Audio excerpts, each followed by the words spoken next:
Um, Good morning.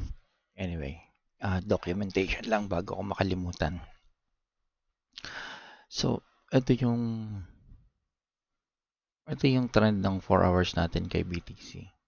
Yung main trend, right? Dito sa Black Cat, makita natin na sa 4 hours. Sa 4 hours. So, nakita natin nag-umpisa na yung 4 hours kay Black Cat. Okay, so minark ko ng 4 hours up. Although nandito siya, hindi along ng main natin. Hindi along ng main natin. Mas malakas 'yan kung along 'yan ng main trend line. Pero anyway, tingnan natin kung anong mangyari dito. So, minark ko si 4 hours dito, right? And then nagpunta ako kay 45. Si 45 down pa. Down si 45. Ito 'yun. Ito yung 4 hours. Ito yung si 45. Ibig sabihin, 4 hours and then 45, nag-umpisang mag-up itong si 4 hours dito sa 45, right? Dito. Dito sa green na to. Yan. Diyan nag-start tumaas. Diyan nag-start tumaas si 4 hours.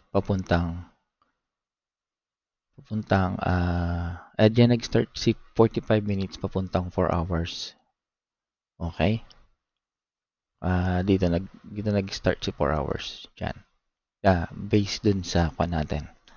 So, etong maliit sa harap, yan yung re-entry. Re-entry mo kay 4 hours kung gusto mong pumasok. Right? Kita naman. Kita. Kung gusto mong pumasok.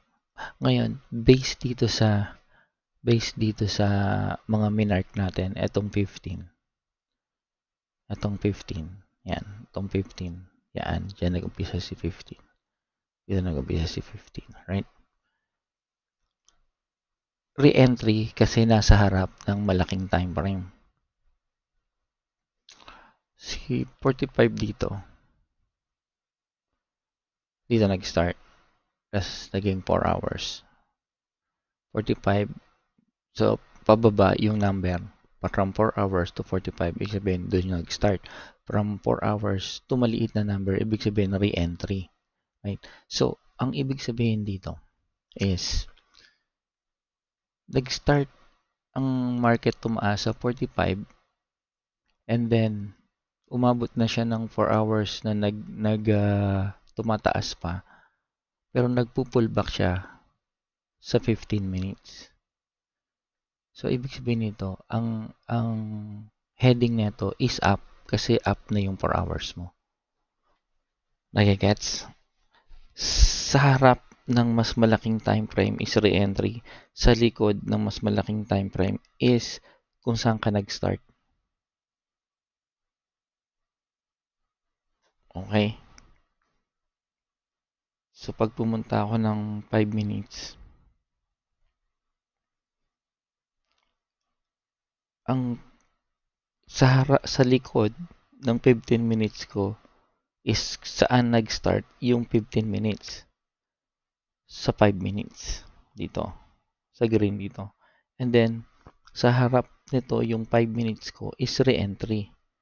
Which is, nandito. Ito yung re-entry ko. Ng 5 minutes. Diyan. Re-entry ng 5 minutes. Kung saan siya nag-start. Dito. 15 yan. Dito yung re-entry ko.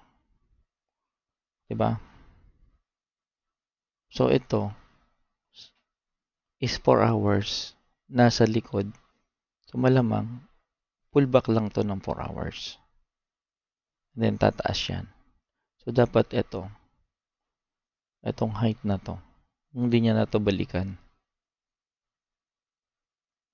Supposed to be, hanggang dito lang siya. Assuming dito lang siya. Kasi kailangan niyang umangat starting from here. Or from here. Basta below nitong mark natin. Tingnan natin sa 4 hours. Zoom in. To. So, below nito siguro hindi na siya kailangang bumalik dito. Yan ang support. So, punta tayo ng 5. Ito. Ito ang support natin pala. Ito. Yan. Dapat to pataas na. Okay? Sana makatulong yan. Yan lang for today. 5 minutes.